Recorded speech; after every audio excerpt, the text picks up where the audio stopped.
Two and a high chair for smoking. Chapter 2. Up Front. Part 1. It was a quiet afternoon. The warm flush of joy that came from not working in the dish pit still gave my cheeks a rosy glow. The lunch rush had died off, and I was in the front pass bar. It shielded staff from the customers and gave us a place to relax while keeping an eye on the front. Large glasses, the soft drink dispenser, and a few other things were stored there. The bus tubs were in the corner, but they no longer concerned me. "You know I smoked a lot of grass." I could hear Fran's voice as she came down the stairs and approached the pass bar. She continued singing, "And I popped a lot of pills." Oh no. I suddenly wanted a customer to come in. Please. That my spirit couldn't kill. Fran's eyes came around the corner and saw me. She stopped singing. "Have you seen next week's schedule?" No, I didn't know." Fran grimaced before launching into a rant about the sense of injustice that filled her soul. "He gave me Wednesday night again. I never make any money on Wednesday nights. All those welfare cases come up the stairs. They never tip. Why does he do this to me?" I looked beyond Fran to the front of the restaurant. A man had just come up the stairs. Thank the Lord for small mercies. I left Fran alone to curse the schedule. Smoking or non? Actually, I was just wondering if I could get change for a 20. This was weird. I didn't know if we had a policy for people that wanted to get change without buying something. This was the first time that anyone had asked. Who would come all the way up the stairs for that? Sure. Can I get a 10, a 5, and some quarters? I'm playing cards with some friends in the food court. Okay. I opened the till and started pulling out the money. On second thought, suddenly he wanted me to break down both 5s. And then he changed his mind again. Asshole. This was getting complicated. He suddenly remembered that he might need some change for the bus, too. Finally, I had all the money out and ready. He took it. Something felt wrong. "I don't think you gave me the 20. He gave me a surprised look. "I gave it to you at the start. You put it in the till, remember?" Had he? Had I? I was confused. I remembered the bill being right there in front of me. But had I put it in the till, or had he taken it back? Before I could put an argument into words, he was gone. I didn't stop him. I felt like an idiot. I wasn't sure, but I had a strong feeling that I had just been scammed. The more I thought about it, the worse I felt. It wasn't my money, and the boss might not say anything about the till being short, but I felt like shit. I had let myself get duped. I replayed it in my mind.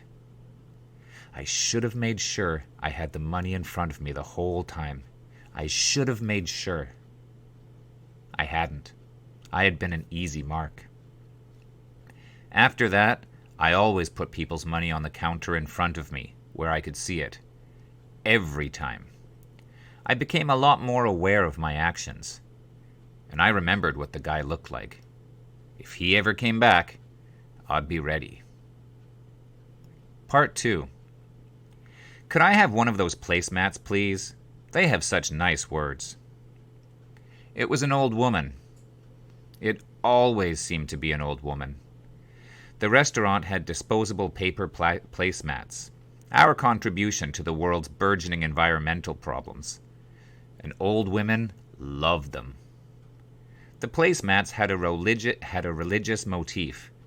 There were illustrations of hands brought together in prayer, some smiling children's faces, a few snatches of poetry about the importance of faith, family, and, I don't know, something else. I thought they were corny as hell. Occasionally, an old woman would sneak up to one of the setting stations and peel off a few from the stack to take home. They would glance around furtively, looking as if they were in a heist about to steal the Mona Lisa. "Sure, ma'am," I said with a smile. "If you really like them, we sell laminated copies too." The old woman's eyes shone like she had just won a slot machine jackpot. "Really? I'll take 5. I want to bring them back and share them with the people at church." The religious nature of the placemats was as odd as it was overt. We didn't live in a particularly religious area. No more than 1 or 2 people on the floor were obvious churchgoers in all the years that I worked there, and some led a decidedly unchristian lifestyle. The founder of the franchise, though, was quite devout. In addition to the placemats, books with titles like How to Be a Good Christian Wife and Homeschooling for Beginners were displayed on a bookshelf near the coat rack. Some customers read them while they waited for a table along the rail. Most of the books, however, gathered dust. It was the laminated placemats that were the big money maker. "You can pay by cash, credit, or debit card, ma'am." Part 3. Working up front brought me face to face with customers. As a dishwasher, I had never known any of their names. I focused on plates, not people. I might recognize a few faces, but that was about it. Now that I had climbed up a rung or two on the restaurant hierarchy, it was my job to take down the names of these people when it was busy. Pretty soon, I had a mental phone book of some of the more frequent eaters and their characteristics. Kelly, for one, non-smoking. He didn't need to tell me. When there was a waiting list and I saw him come up the stairs, I would just make eye contact, nod, and add him to the list. Kelly was an enigma. He came in at least once a week, alone. Always. He was willing to sit anywhere, had no special needs, was patient, always relaxed, tipped well, and was friendly to whoever served him. He was so unremarkable, it was remarkable. Was he a spy? Did he have no friends? He wasn't socially awkward. After a short while working with the general public, I saw enough customers to know that type. No, he was just nice. I couldn't understand. Laurie had a theory that he had left his family in a small town far away and come out west to work. Once, and only once, did something out of the ordinary occur. He came to the front, paid as usual, and began to leave. Someone, a man, sitting on the bench in the waiting area, saw him and said, "Oh, hi, Kelly." Kelly said hi, smiled, and left. It was the only time I saw him interact with another human besides us. Uncanny. Part 4. Do you people have an elevator? It was an elderly person this time. Last time it had been a young family with a stroller. It was always the same. No, I'm sorry. How do you guys get food deliveries up here? Occasionally, a customer with real critical thinking skills, a genuine sleuth, would do their damnedest to get to the bottom of things. Well, we do have a delivery elevator, I admitted, but customers aren't allowed to use it. And why not? It opens in the back. It gets really wet and slippery back there. If a customer slipped and fell, we would be liable for that. Isn't there a law against this sort of thing? Discrimination against the disabled or something? To that, I had no answer. The mall had been built before things like awareness and compassion for the disabled and elderly had been a thing. Times were changing, but the architecture hadn't. There was always talk of renovations, but the mall administration kept kicking the can down the road. It would be the year 2000 before anything likely got done. Part 5. 2 and a Highchair, please, said the man. His wife, still young and pretty with a spiral perm, stood beside him. Little Tyler sat in his stroller, smiling. Smoking or none? I asked. Smoking, please. I hated hearing that, and I was a smoker. I picked up 2 menus, a kid's menu, and a small cup of broken crayons, and led the way into Hades. It was an overcast day. Clouds were visible from the ceiling windows high above the food court. Does this place have an elevator for strollers? No, sorry. We walked past all the non-smoking tables along the rail. The final 6 tables overlooking the food court were in the smoking section. They were full, as were the other tables on the outskirts. At the back, the very back, tucked away from the rail, barely visible through the haze of cigarette smoke, was an empty table. It seemed to beckon us.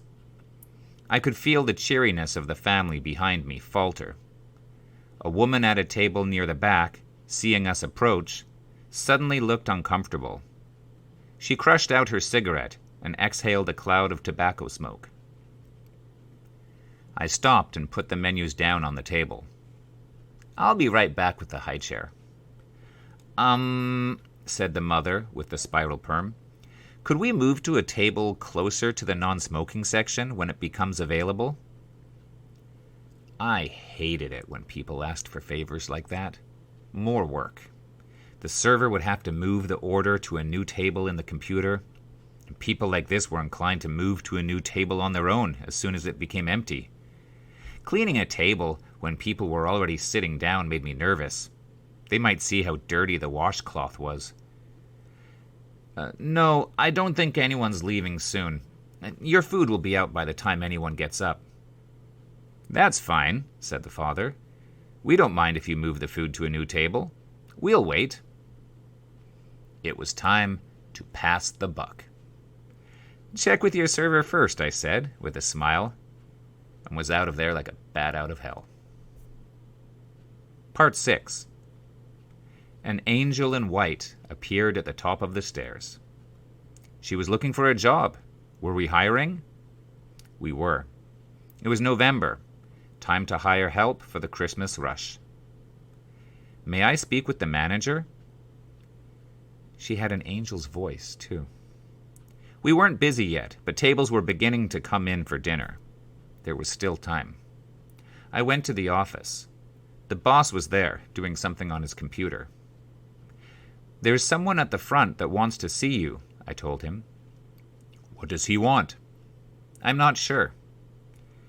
If I said it was just a girl applying for a job, he would probably tell me to take her resume. But I wanted him to see her. The boss went to the front. I could see them talking. She handed him her resume. After a few moments, he gestured to one of the booths near the front. She smiled and followed him. He saw what I saw. He must have.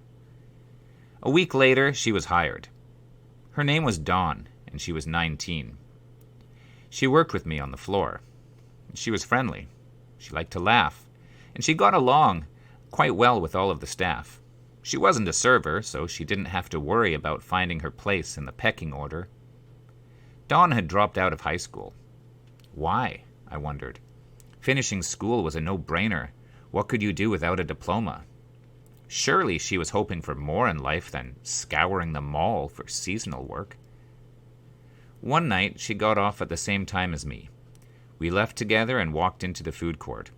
Her mother was waiting for her. She invited me to sit down, and the 3 of us talked for a little while.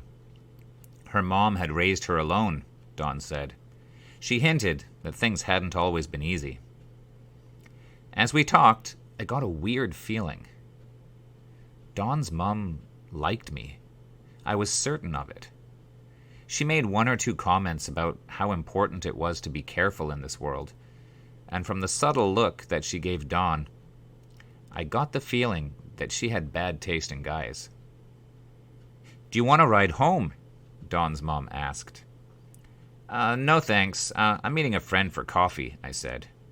Which was true. We were going to smoke a big joint first, but there was no point mentioning that detail. We got up. She thanked me for training her daughter, and we went our separate ways. I wondered what her mom said afterward. I imagined her saying, "He seems responsible. Why don't you get together with a guy like that?"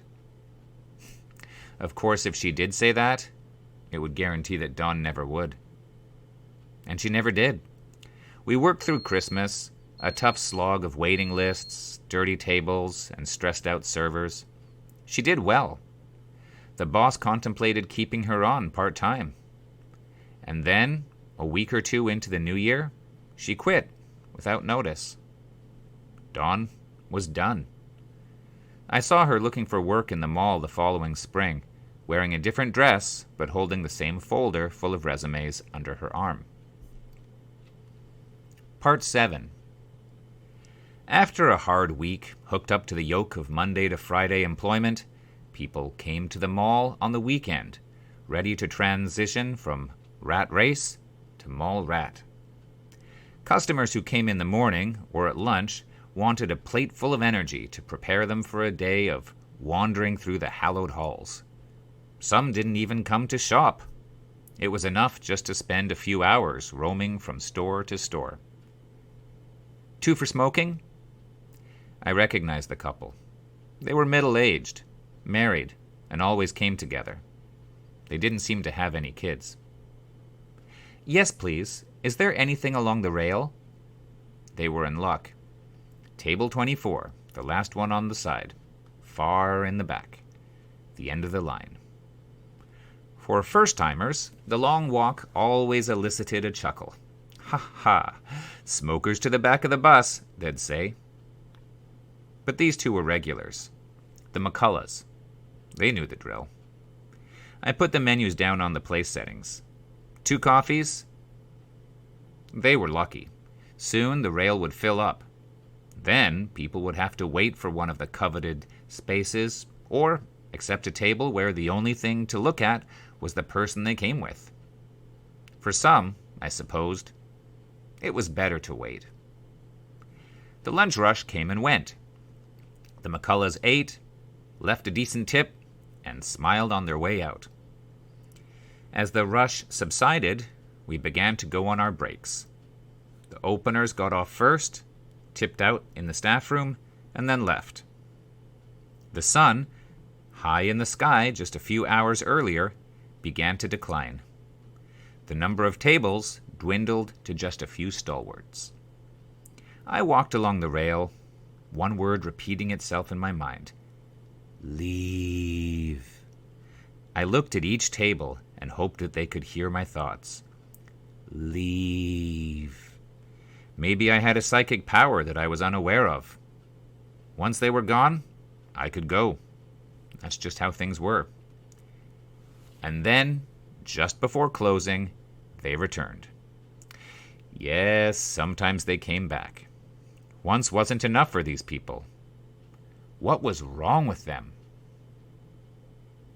They had forced, bashful smiles. You could tell that they had had a conversation at the bottom of the stairs. But honey, they'll think we have no lives. We've been in the mall all day, Frank. I'm tired. Maybe we should just drive across the highway to that chicken place. No one goes to the same place for lunch and dinner. The traffic, Frank. Think of the traffic. Let's just get dinner here and go home. They make minimum wage, Frank. They live on tips. There was an awkward moment when we made eye contact. One of us had to say it. Oh, hi again, I said. With the utmost of subtlety, I glanced at my watch. We closed in 15 minutes. We couldn't stay away, said the husband, chuckling. His eyes twinkled. The wife smiled too. Just to let you know, we will be closing soon. That's okay. We both know what we want to order. I picked up 2 menus and they followed me to the back. I could see Amy, who had just finished cleaning the back pass bar, give me a look that said, Really? Oh well, I would be off in a few minutes. It was the servers that had to stick around until these eaters, as I was starting to think of them, finished feeding and shuffled to the front to pay. Being a host didn't have many perks to speak of, but there was that. Part 8. The boss wants to see you. Those 6 words always made my sphincter tighten. It was never a good sign. The boss never wanted to slap me on the shoulder, congratulate me on a job well done, and give me a raise. It was a Thursday evening, and there were maybe a half-dozen tables eating. The food court was almost empty, and the mall a brightly lit wasteland. I walked to the back. The boss was in his office. "It doesn't look like there's going to be much of a dinner rush," he said. "It's already 6:30. I knew what was coming. Time to lean, time to clean, or something like that. "Might as well do some cleaning, Steve." The boss had a list on the wall. When it was slow, he would pick a job that hadn't been done in a while. Wash the panes of glass along the rail, polish the high chairs till they gleamed, spray the booster seats with disinfectant, perhaps sweep the stairs, and incur the wrath of the Chinese food places directly below them. After a moment of intense contemplation, he came to a decision. "Give the table talkers a good wipe down." I left the office and walked into the smoking section. It would be a while before any eaters left. The table talkers were small plexiglass panels that bent at a 90-degree angle. Each side fitted a small paper advertisement. I looked at the one in my hand. One side featured a picture of a burger and a milkshake. For that authentic, back-to-the-50s taste. The backside reminded customers, "Don't forget, Wednesday night is value night." As if anyone needed reminding. I heard the motion detector bell chime softly. 4 people were at the front with a stroller. I recognized them. The Carltons. The couple were in a miserable, loveless marriage. Everyone knew it. The wife often confided to me about the dreary state of her family life when she came up by herself to pay the bill. The husband's parents, also with them this evening, were conservative and controlling. They smiled a lot, wore white clothes, and paid with a gold visa. The baby was called Porsche, a fact that never failed to depress me. I seated them along the rail, then went back to the table talkers. It felt like purgatory.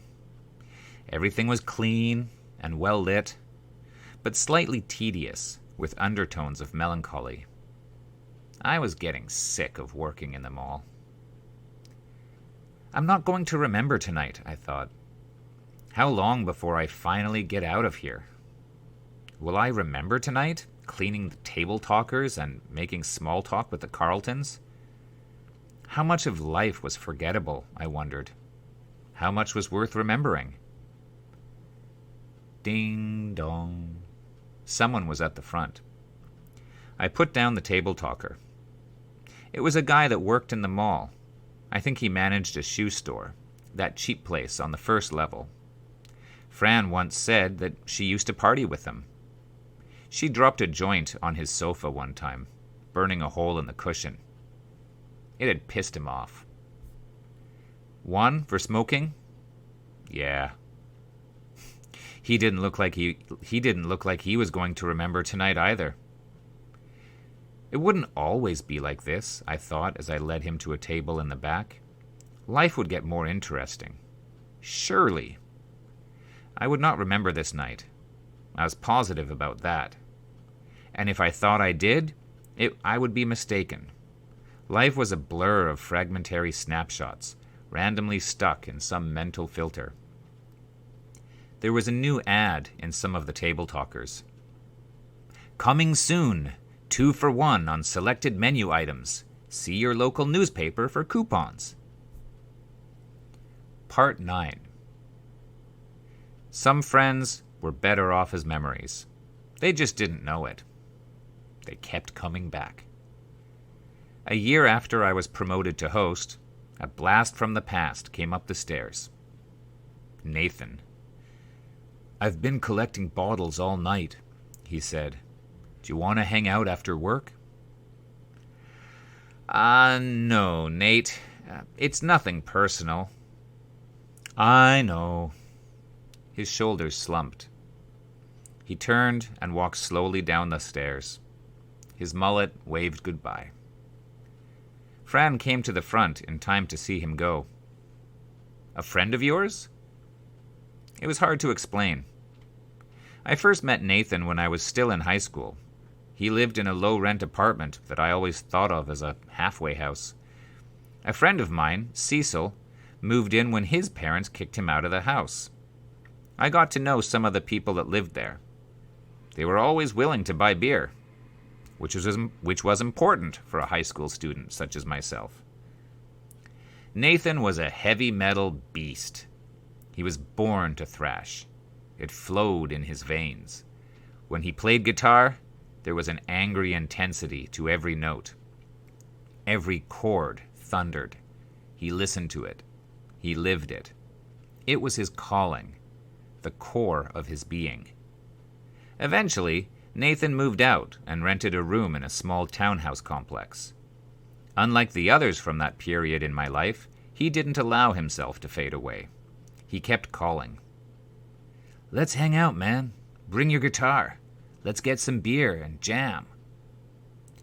He was 25 and still flipping burgers at a fast food restaurant, but he had managed to procure a girlfriend who was 16, a hot topic among the neighbors in the townhouse complex.